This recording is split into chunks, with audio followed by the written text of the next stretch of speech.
Welcome, everyone. I'm Luminara Serdar, and I'm founder of Autism Transformed. I'm a scientist, functional nutritionist, and holistic healer, and I help parents with kids with autism. I help your parents to shift to greater calm, communication, and connection by getting to the root cause of what's actually happening in the body and causing the behaviors. I'm sharing 6 parenting tips today for kids with autism, and actually they can be applied for any child. So I know if you're here today, maybe you have a child somewhere on the spectrum or maybe not, and you probably have other kids, or you may or may not, or you may be a grandparent, or you may be someone who works with kids. So here's some ideas for you. When my son was little, I didn't know anything about autism until he was around about 10 or 11. And I started helping kids on the autism spectrum with allergy elimination. That's actually how I started and got interested in autism. And the more I investigated, the more I learned about the signs of autism, the more I could see my son had what I now call being on the edge of autism. He had some of the fine motor delays and fine motor issues. He stayed by himself a lot and didn't have many friends. He preferred to self-isolate. He interacted with adults way more easily than with kids. And he was definitely a late bloomer in almost all areas, certainly with his speech, but other things as well. And the most challenging thing for me as a parent, and I was a single parent, was his anger, anxiety, his moods and outbursts, sometimes for the smallest thing. And it was certainly a trial for me, and I learned a lot. So part of this is speaking from my own experience. Just go ahead and type into the comments or the chat if you can relate to any of that, any of those behaviors. I hear those a lot from parents with kids on the spectrum. Anger, biggest struggle, even when they're 14, but most of them, yeah, when they're older, it's even harder because they're bigger, right? And they can actually hurt others around them. I believe in what I like to call conscious parenting, which is I define as listening to the cues of your child and adapting if need be. Too late.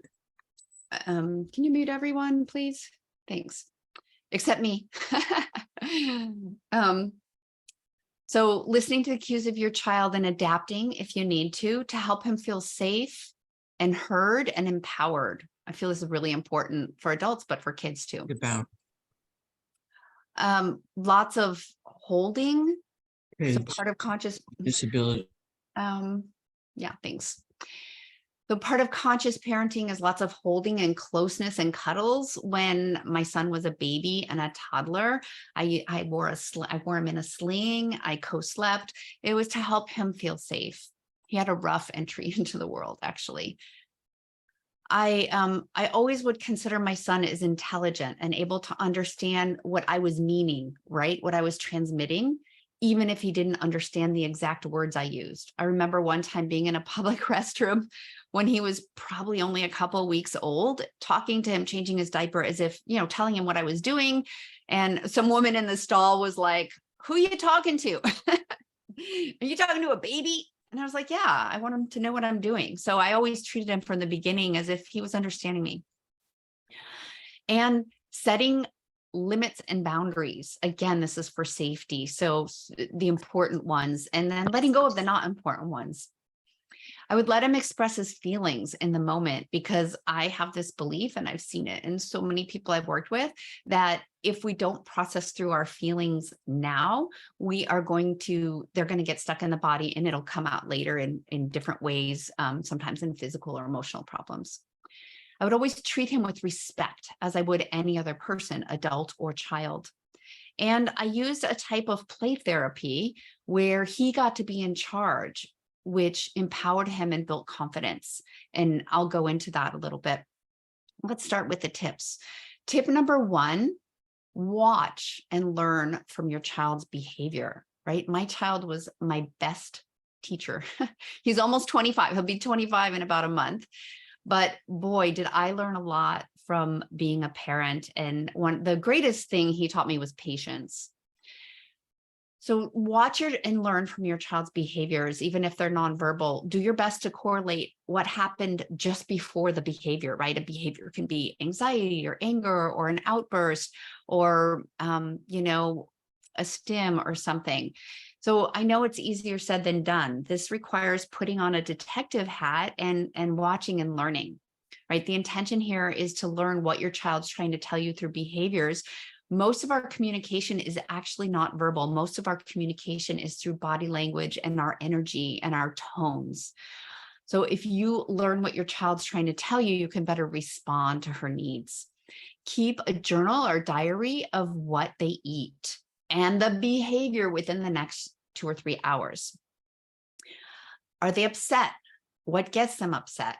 Write it down. Write the time of day, write what they ate a couple hours before. Did they sleep or not sleep? Are they hangry, right? This is a combination of hungry and angry. It boosts our anger levels and our irritation when we're hungry and have low blood sugar. When did your child last eat? These are some things to just keep note of. And over time, you'll learn and you'll see patterns. Is your child anxious? So some of the signs to look for, so sometimes we don't know our child is anxious. So there's different signs. Look for the signs like grasping or holding on to an object. My son had to have a Thomas the Train Engine in his hand. I remember him being 2-3 years old. He always had to be holding that before we went out of the house.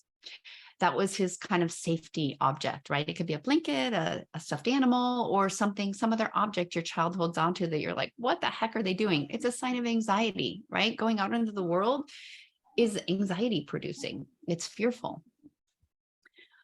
So check, is your child grasping something or grasping a parent or caregiver, or having fear when you or the caregiver leaves the house or even leaves the room? I've talked to parents whose kids they cling and they won't even be in a different room. They have to follow them continuously throughout the house. If your child's continually repeating the same phrase, numbers, words, lines from a video, this is a sign of anxiety. Flapping, rocking, like the flapping hands, rocking, pacing, unable to settle for the night. These are signs of anxiety. There's something going on in the body. And fear of just about anything else that doesn't seem rational to us could be very fearful for them. Water hitting the face, right? Unable to take a shower or have water on the face. The sound of snipping, scissors, cutting the hair. What else? Being touched around the head or anywhere in the body. Some kids love touch. Some kids can't stand it. Self-isolating, wanting to be alone. My son did that. Lack of eye contact. These are signs that there's anxiety or too much overload for the body. So type any comments at this time if you can relate to this, or if you'll have a question about it. I'll get to questions at the end. I'll have you type your question again at the end, but if you can relate to any of this. Yes, all of them. Yes, yes. Okay. Yeah. So I'm seeing some people write some things in. Yeah, flaps when he's happy. Yeah, that's a sign of some emotion going through. I've heard happy and excited. Yeah. Can you please mute whoever that is? Thanks. All right.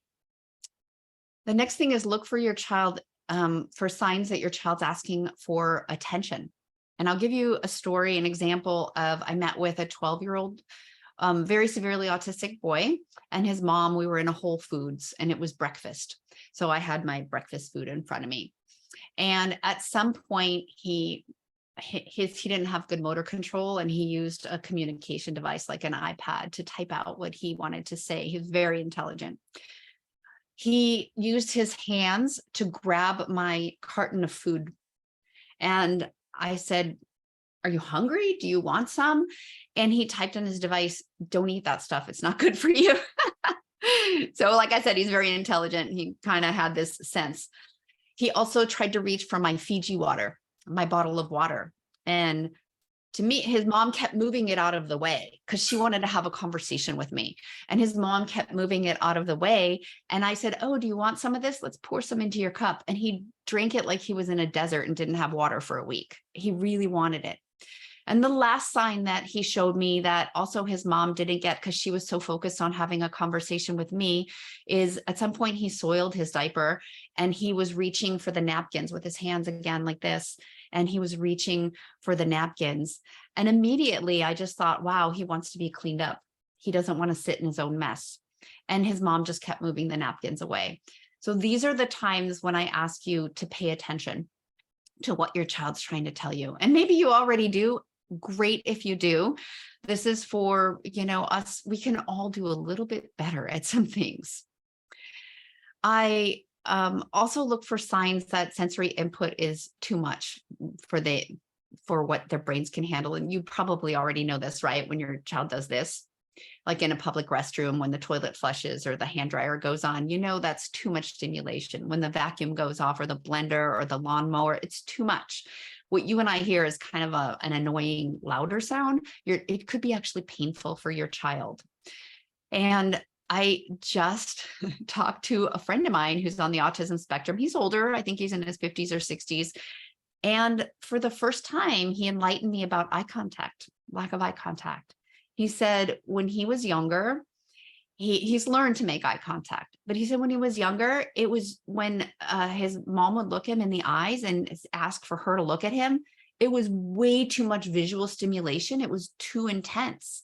So picture even asking your child to have eye contact with you can be too intense for their sensory system. And so they look away because it's more comfortable. That was really a new insight for me. And maybe it's an insight for you too. These high sensory issues are signs of neural inflammation. I'm just going to digress for a minute off my tip and say what gets in our brain to make it inflamed. It's usually microbes, microbial toxins, or heavy metals. Can be plastics and pesticides, some kind of toxin, and they need to be removed. And I see consistently again and again, when we pull these out of the brain, the sensory overload goes down. I have parents tell me the kids can get their hair cut, they can go in the shower, they don't respond to the loud noises. Even their palate opens up, right? Because I think I'm starting to suspect that the picky eating and textures might be painful or uncomfortable in the mouth. I don't know.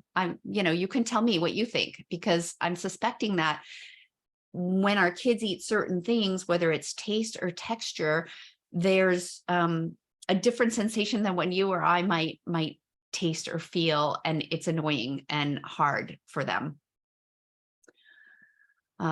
Yeah, Mariah says some things make my 14-year-old throw up, right? So that could be a reflex issue. That there's a lot of things that can be, but it could be that it doesn't sit well in their gut and their gut doesn't like it, right? So again, it could be an oversensitivity. It could be gut microbiome. It could be a lot of things.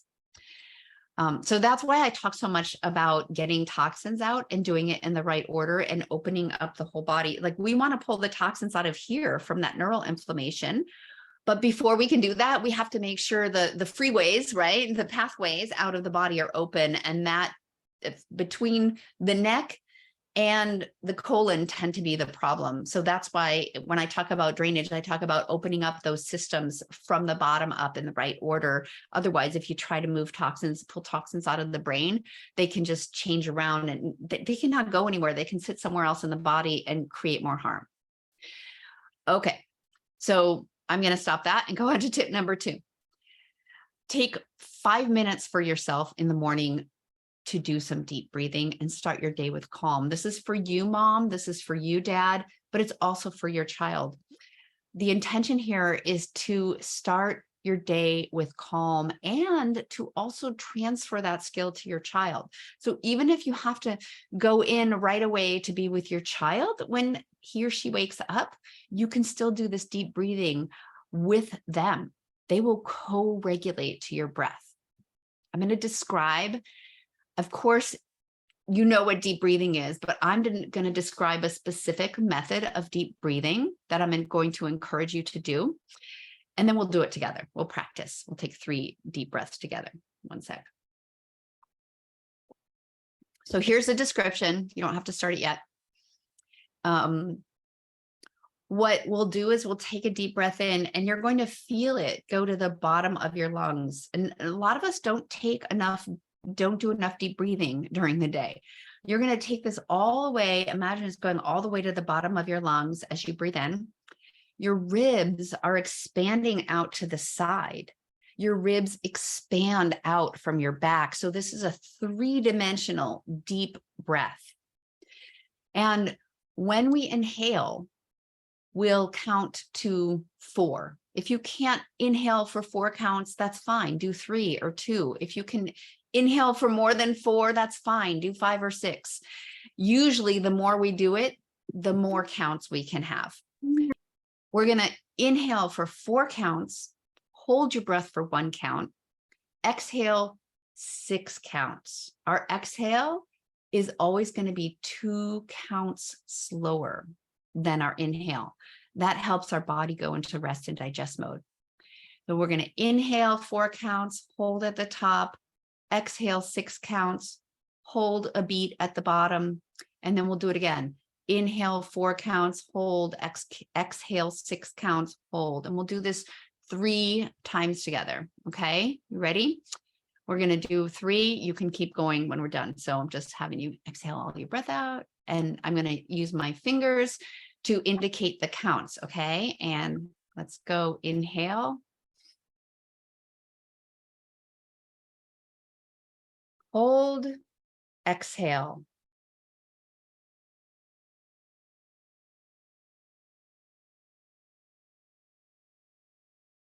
Hold, inhale 4 counts. Hold, exhale through your nose, 6 counts.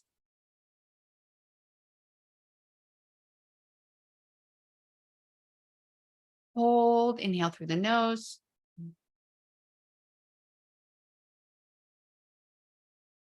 Hold, exhale through the nose.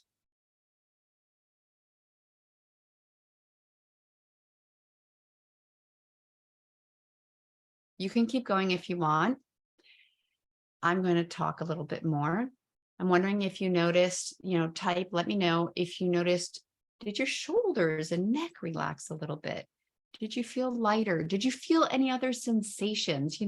What did you feel when you started deep breathing?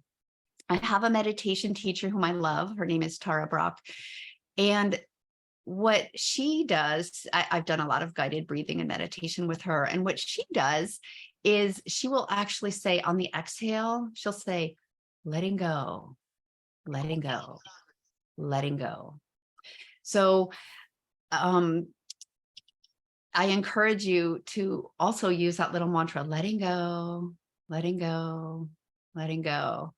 All right, Precious is saying, definitely felt the relaxation in the shoulders because I'm always tense. Yeah, this is a time when we can stop and notice how tense we actually are throughout the day. Tip number 3, you are the parent. You set the rules. You have way more experience than your child in certain things. And by you setting the rules and the boundaries and the guidelines, this creates safety and trust and greater family harmony and consistency, right? You give your child what you want them to eat. You tell them the house rules. You set and keep the bedtime routine. You be consistent, not wishy-washy, and stand in your own power. I want you all, anyone who's on the call right now, touch your belly button. And then go right below your belly button. Go ahead and put your palm right below your belly button. This is your energetic center of your body. This is where your power is. This is also your physical center, right? Where you're the most stable, right here. Remember that. This is where your power lies. Tap into your power. You are the parent, okay? Now, back to food. I completely understand if you give your child something and they won't eat it, right? But you keep on consistently giving your child what you want them to eat. Keep exposing them to good, nutritious food and set an example. You need to eat nutritiously because you're teaching them what to eat. If you're sitting on the couch with a bag of potato chips and a Coke, watching a sitcom at night, you are teaching your child to do the same thing. You're not teaching your child to eat blueberries and salad, right? So be mindful of what you're doing. You're teaching your child, they are picking up on everything, and especially they're going to pick up on your weakest point. So I confess, I was a picky eater when I was a kid, and my mom used to make me sit at the dinner table until bedtime, till 8 or 9 o'clock to eat my meal, which I didn't because I was stubborn and I was going on food strikes. And if I didn't like it, I wouldn't eat it. Does this sound familiar to anyone? I've heard of this a lot from parents, and I can totally relate. Fortunately, my son was a great eater. Then my mom learned that didn't work. And what she did instead was she would make me a modified version of what everyone else is eating. Back in the day, we used to make our own spaghetti sauce, and she would put mushrooms in it. She learned, I wouldn't eat mushrooms. She learned to take a portion of the spaghetti sauce out, put it in another little pot, keep it simmering, and then add mushrooms. And the rest of the family would eat that. And then I would eat the stuff without mushrooms. So that was a concession, right? It was a little bit of a compromise, but then I ate things. So think about where you can compromise and where you don't want to compromise. Do you give your child a choice of, you can have broccoli or peas, you can have broccoli or cauliflower, but you need to eat one. Again, there's a lot of picky eating issues that are sensory and texture and other kinds of things. So this particular thing I'm talking about might not work for you, but keep trying. I'm looking at my notes.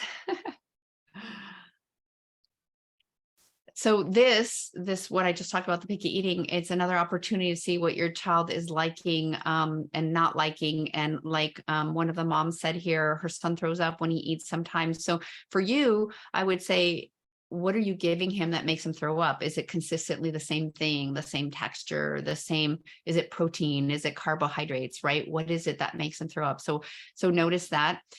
So it kind of wraps back to tip number 1 of keeping a log of behaviors and trying to figure out why. And we probably need to do some work on our kids' guts, right? Microbiome, helping get toxins out, helping with inflammation down there. There's a whole lot more we could go into around that. And that's not what this webinar is about. Other rules you might want to make is everyone sits down at the dinner table together. Maybe you create a ritual around this. Maybe your ritual is to all sit down, hold hands, and say a prayer of gratitude for your meal. You know, this is a great thing to teach kids, gratitude, and let them know some kids don't have meals. Some kids don't have this great food, and let's be grateful for what we have. You reinforce that sense of gratitude and abundance, right? And you're always the lead. You're always teaching your child. Tip number 4, instill a calming nighttime routine for your child. Whether they're already sleeping well or don't sleep through the night and they're up in the night. I know that you may have a good nighttime routine, and some parents I talk to, it's a little bit more chaotic in the house, right? Having this routine creates safety, less anxiety, and more calm. And here's my best suggestion. No screens at least 3 hours before your child's bedtime, right? Maybe if you have a red light, take away the bright lights and use a red light, which is calming on the nervous system from about 5 or 6 o'clock onwards. Give your child a bath. Maybe it's an Epsom salt bath with a soothing essential oil that your child really likes. I like wintergreen. Maybe, find out what your child likes. Wintergreen, spearmint, frankincense is great for inflammation. Lavender is great for calming. Chamomile is calming.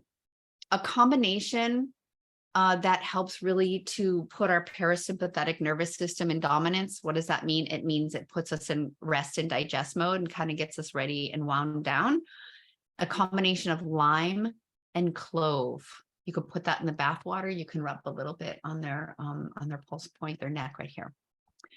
And actually, Vibrant Blue Oils has that combination. It's called parasympathetic oil. So I would go check that out, especially if you don't know anything about oils and you don't want to make your own. Read a bedtime story or have a little snuggly quiet period where there's some connection time, right? Set the rules.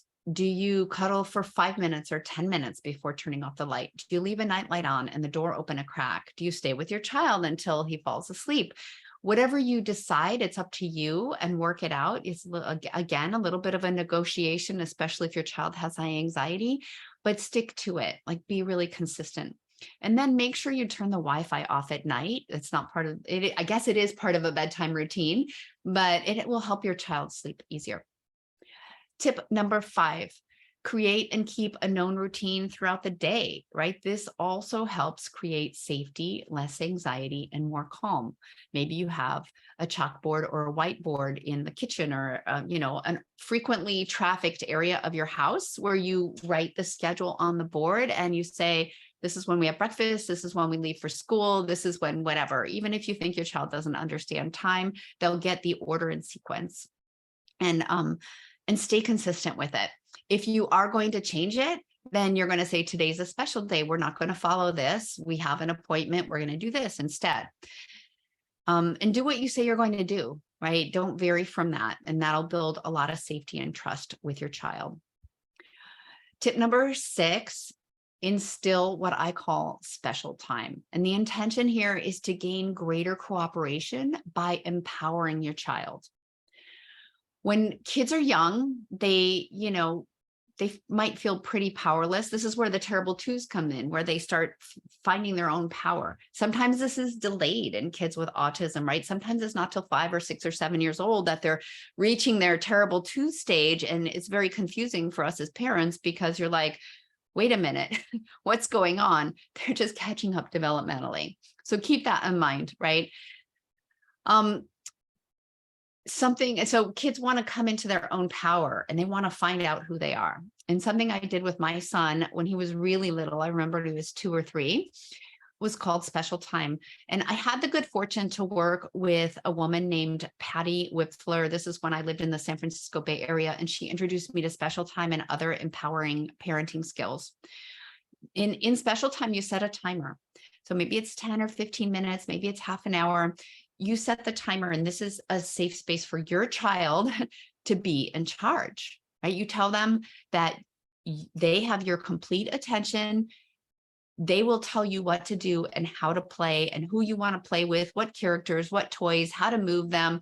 They are in charge. They have the power. So this builds confidence and helps empower them. And then when the timer goes off, you switch and you make this clear, right? These are the rules. When the timer goes off, the special time's over, and then we go back to being normal. When I interviewed Ron Kaufman from the Sunrise program, he described this as joining, right? So for a child on the spectrum, like he was severely autistic. He would spin plates on the floor. His mom decided to join him in spinning plates on the floor. And it was the first time she got eye contact from him. Spinning plates on the floor was his safe space, where he felt much less anxiety. And when he felt less anxiety and his mom joined him, he was able to make a connection. And from there, she pulled him gradually out of that. It was a process, and it's called the Sunrise process. But to me, this is Special Time in a different way, where we're joining and we're doing what our kid wants us to do versus what we want to do. So whether it's joining for a child on the spectrum or someone who's doing their behavior, whether it's rocking or flapping or whatever it is. So whether it's that particular thing or whether it's someone who is more functional and they can guide us in what to play, this is a time when, and you don't have to do it every day, right? Your child will probably ask, but you don't have to. This is a time to let them call the shots. Let's review the tips 1 through 6. 1, watch and learn from your child's behaviors, right? Do your best to correlate with what happened just before the behavior occurred. Keep a journal. 2, take 5 minutes for yourself in the morning to do some deep breathing and start your day with calm. And you can come back and watch this video if you want a little guided, to do that guided thing again. Tip number 3, you're the parent, you set the rules, you set the boundaries. Tip number 4, instill a calming nighttime routine for your child. Tip number 5, create and keep a known routine throughout the day. That helps create safety. And tip number 6, use special time or joining with your child for empowerment, for confidence building, and for connection. And remember, always treat your child as if she understands what you're saying and meaning, even if that output doesn't come back to you through her. Treat your child as intelligent, understanding, and treating him with respect. That will build self-confidence and motivation for life. So type into the chat which tips that you want to try out today. Of course, you probably can't do the morning breathing one, but you can do that calm breathing anytime throughout the day. Maybe it's after lunch during your quiet time, nap time, downtime. So let me know which ones you would like to try. All 6. What are tips 3 and 4? Okay, tip 3 was you're the parent, you set the rules, you set the boundaries, right? So decide what you want to do around that and stay consistent. Tip 4 was instilling a calming nighttime routine for your child. We've been trying to do a daytime routine, but it's really difficult, says Gianna. So this is where you're the parent and you need to keep your consistency and keep going.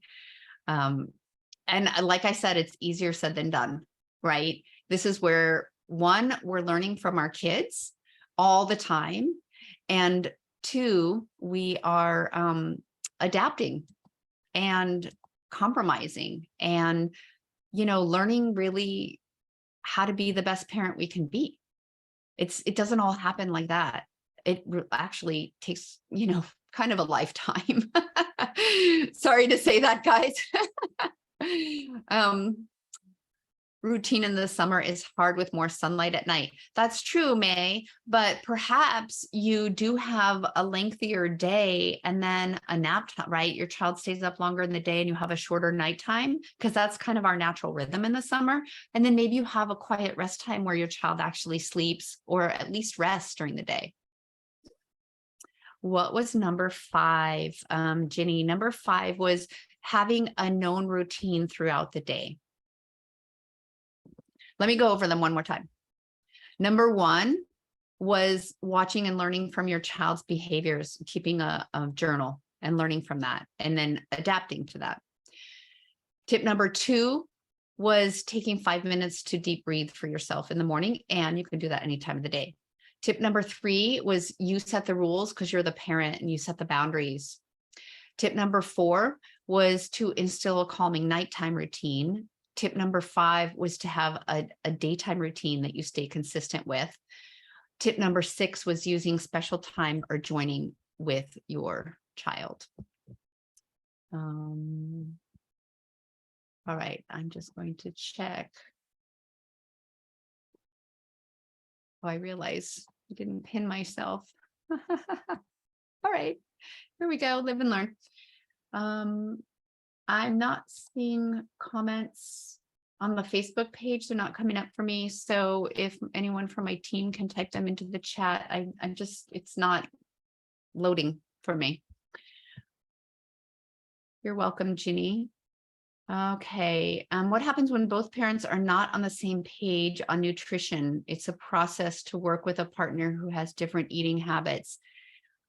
It's a negotiation, and Carmela, maybe what you need is a third party, a third person to help you come to an agreement of what is healthy for your child. Sometimes that third person, a person of authority, whether it's your pediatrician, which I don't know that I would talk to about nutrition, but it could be a nutritionist, it could be a friend, it could be someone who really has the authority and knows about nutrition to talk to both of you together and give some guidance. Do I have a supplement to recommend to remove those things out of the body and the gut, the toxins I talked about? It's a process. It's not just one supplement. And what I do for a living, day in and day out, is help open up the body. Remember, I talked about from the neck down to the gut, right? We want to open up. I'm going to stand up to show this. So our colon is where we eliminate most of our things. And what we need to do is have that open. So our kids have to be pooping every day. We need, if you put your hand on the right side of your ribs under your chest, that's the liver. We need the liver to be functioning well. There are certain supplements for that. It's just too much to go into in this webinar. And then we need our whole lymphatic channels to be open, and especially in the neck here, we have vessels, just like our blood vessels, but they're lymphatic vessels, and we need those to be open. But if those are open, but up here's not open, it's not going to get very far. So in order to drain from the brain, in order to drain from the gut, we need to be eliminating and efficiently moving things through the body. So, so it's not just one supplement, you know, it's really a process. And unfortunately, we've come to live in a society where we are just living in a toxic soup. And honestly, if you're not living a detox lifestyle, you're going to feel it when you're in your 50s and 60s. You're going to have cancer. You're going to have, you know, you're going to start feeling the effects of this buildup of toxins. It's just our kids are feeling it when they're younger. All right, Mariah is going to be joining with her child. Good, yay, good for you. Any other comments or questions? This is the time to ask questions. And if Carmi or Carmel or Louise, if you can type what's going on in Facebook here, I'm unable to, my Facebook isn't loading. Isn't that a great tech glitch? Let me try in another browser. And we will see. If there's no other questions, we are going to end. Let me just check the group.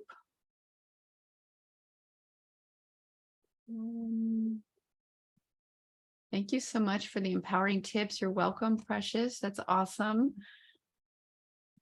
Let's go into the group and see if I can pick up the video. All right. All right. So I'm not seeing comments there. So thanks. Yeah, you're welcome, Dennis. Thanks to all of you for joining. I appreciate your presence. And you know what? If you use these tips and you see some success, you're gaining some insights from your kids, you can post in our Facebook group, which is Shifting Autism Behaviors. If you're not a Facebook person, email me, luminara@autismtransformed.com. And I would love to hear and share with other parents, because your success is other parents' success. The more we all share what we're doing and learning and what's working, the better for everyone, because we're a community. Yeah, Dennis, you raised your hand. So I have a question. Do you do other webinars regarding children with autism, or other webinars for parents, like informational webinars? Oh, I do all the time. There's a lot. You can look at the blogs on my webpage. Frequently, there'll be information posted there with the information I do in the webinars. And then I've got a lot of videos in the Facebook Shifting Autism Behaviors group. So you can go and look for things there, and I'll be doing more in the future. Facebook, do you mind putting the link to your website in the comments? That way I can register for your other classes and stuff, webinars, please? Yeah, absolutely. Carmi, can you type that in, please? Okay. Any other questions, Dennis, or is that, I don't know if I'm saying your name right. Denise, maybe. Sorry. Yeah, Denise, you're right. Thank you. Okay. Okay. Yeah. So just to say it verbally, the website is autismtransformed.com. And typing into the chat, the name of the Facebook group is Shifting Autism Behaviors, so anyone's welcome to join. The name of the website is autismtransformed.com. And we also have programs where we help with this process of opening up the body to clear out the toxins. And I can tell you again and again and again, I see when the toxins come out, I see the sensory issues change. So that means anxiety goes down, behaviors difficult, anger, moodiness goes down, sleep improves, eating improves, pooping definitely improves. That improves everything. So if you get your child pooping, like you're already at the start of the process. How do we access body transformation? It's actually Autism Transformation. The link is in the chat. Sorry, autismtransformed.com. I'm not sure if you, Denise, how do you access body transformation? Do you want to say, I'm not sure. If it's okay, if you have time to talk about it afterwards, I appreciate it. Yeah, go ahead. I am interested in the holistic healing from the inside out. And I was just curious to know, like, is that something that you do through like package or like through workshop, or like is that something like you have to? Is it like a package deal or something? That's a membership? Okay, I think I heard your question. You're asking basically how to work with me. If you want to jump on a discovery call with me, Okay. um, yeah, Carmi, can you get the discovery call link and put it in the chat? So Denise, there's different ways I work. I work one-on-one, and then I also have programs, and then that's more of a group format and a community. So it is holistic, and it is what I talked about, clearing out the toxins, clearing out the way for the toxins to leave. We use supplements. We use specific detox protocol. So it's very complicated to explain. It's complicated for me to explain very simply. That's why we can get on a call. There's a bunch of information on my website. It's called the Transforming Autism Program, and you can jump on a call. So the link that's in the chat right now for Jotform, it says, jotform.com. That's a questionnaire that we have people fill out before they hop on a discovery call. And I ask you things about your child. So when we get on the call, I already know some things and we can just jump right in and really get down to business. What are my thoughts on ABA? So applied behavioral analysis, if people don't know about that, ABA can be arranged, just like autism is a spectrum. I think ABA is a spectrum, right? It can be very helpful for some kids. It can be not helpful for other kids. I've heard the range. I think it is behavior training. So if you think about training a dog, you ask them to do this behavior and you give them a treat. That's kind of sort of the most basic level of ABA, is kind of like dog training. It's training our kids how to do behaviors we want them to do. There are better therapists than other therapists. I've heard from parents. Some of the therapists are just super heartfelt and they're really good. And I've heard from others that it didn't help at all. So I think it depends on your therapist. And I think that we are always training our kids in behaviors, right? By showing them with our own behaviors and by teaching them, do this, do this, do this, right? And ABA is just really concentrated and focused on this. However, ABA is like putting a Band-Aid on something, a wound that's festering. We need to take care of why it's festering, right? So ABA can help with behaviors at a superficial level, but I think really to make lasting shifts, we need to pull the junk, the total load of junk out of your child's body. And so what I found with autism is actually that our kids with autism who are affected have a perfect combination of genetics and environmental toxins and whatever going on in the body that make them poor detoxifiers. They're poor at excreting toxins, which is why they build up in the body and build up in the brain. And why we can talk about many, many reasons why they're poor detoxifiers. There are many reasons. But the fact is we have to get the toxins out of them to help the detox machinery to help them be better detoxifiers. And so it's kind of a positive feedback thing, right? The more toxins we take out, the better the machinery works, the more toxins we can take out. I don't know how that drifted from ABA, but my thought is that ABA is superficial and we need to go deeper. So my 2-year-old walks in circles, Mariah, waiting for dinner. Is this a sign of ASD? With 2-year-olds, it's hard to tell. She might just be really hungry. She might have low blood sugar. Watch. Is giving her a tiny snack while she's waiting for dinner going to help her settle down? And if it's a tiny snack, I would suggest a nut or a nut butter or something that is hearty, not a carbohydrate. And if she settles down, it's the low blood sugar, right? Sometimes you just have to try things. And if she doesn't slow down, you need to try something else. I don't know everything about the situation. So think about the time in between when she ate and actually what she ate. Carbohydrates will metabolize really fast and give us low blood sugar faster than fats or proteins. Jennifer asks, can you recommend any holistic practitioners, programs, networks for ASD in Europe? We live in Germany. Yeah, hey Jennifer. I actually work with people all over the world, so my program works even in Germany, no matter where anyone's based. Dr. Klinghart used to be in Germany. He's in England now. I can't remember the name. I had a German client once who was in my program who told me about a holistic practitioner she started working with, who wrote a book called, I think the book is called My Microbes Are Me, something like that. So if you Google that book, you might find who wrote it and who that practitioner is. I can't remember her name off the top of my head, and I don't know any others. Yeah, you're welcome. All right. May asks, so how did they get toxins in the first place? Were they born with them? Did they get them from the mom? Yes, partially. But like I said, we live in a toxic soup. If you go, where do I have that information? I have information somewhere on my website, probably under services detox.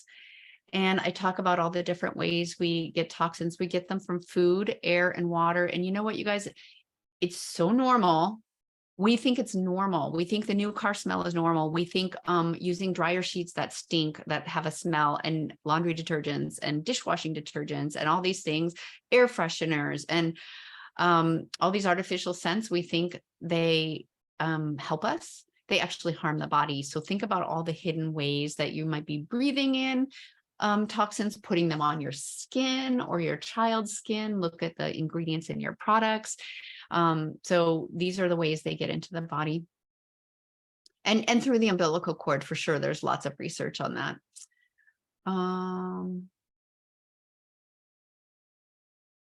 Okay, so Mariah says normally her daughter walks after she eats, even after eating dinner. So I see that as a sign of possible discomfort in the body, and see if you can, do something to try and locate where that discomfort is, or does hugging her tight and squeezing her, a sensory thing, does that help? Try and find out what helps. My guess is I see a lot of kids who pace. I see high toxin levels, and when we pull them out, they get more calm. That's what my experience is over that. What's the book again, Denise? The book is called My Microbes Are Me, or I Am My Microbes. I can't remember which one, but the basic theory of the book is that the microbes in us are who we are. And it's in, my German client bought me the book in Germany and sent it to me. You can't get it on Amazon over here. At least a year ago or a couple of years ago, you couldn't. So just warning you, if you're trying to get it in the US, I think you can get it in Germany and the UK. Precious says, I'm a parent of a 5-year-old boy named Rio who was diagnosed with ASD 2 years ago. I knew I had to do more for him and other kids like him and parents like me to learn to do more. So I started a nonprofit organization and would love for you to do a webinar once we get the ball rolling with Facebook page and Instagram. Okay, Precious, reach out to me. Probably the best is to send me an email, luminara@autismtransform.com, and then we can communicate that way. All right. Oh, thank you, Jennifer. It's called My Microbes Are Me by Ariana Zappi. She put that into the chat. May says, so some kids are more sensitive to the toxic soup than others, just wanting to understand. Yes, you are exactly right, May. Some kids are more sensitive just because of however we're born. It's our own uniqueness, right? Has to do with what we're exposed to in utero, what our parents are exposed to, generational trauma, emotion. Like it's not just what's in the body. There's a whole holistic way to look at it. Okay. Ruchi says, my kid go to the poop pretty much every day, but his poops look darker brown and brown. You think he's still constipated? There is something, go ahead and Google the Bristol, Bristol, type it into the chat, stool chart. And then it gives a range of poop type 1 to 6 and what's normal. Number 4 is normal, like a nice snake, well-formed snake that's not cracked or anything coming out. I would say darker stool indicates either more bile coming out or more toxins coming out, or if you've used a binder, which can make the stool dark. All right. I'm still not seeing any questions in the Facebook page. And if someone has a question, you can raise your hand, and I'll wait one more minute and then we'll close out the room.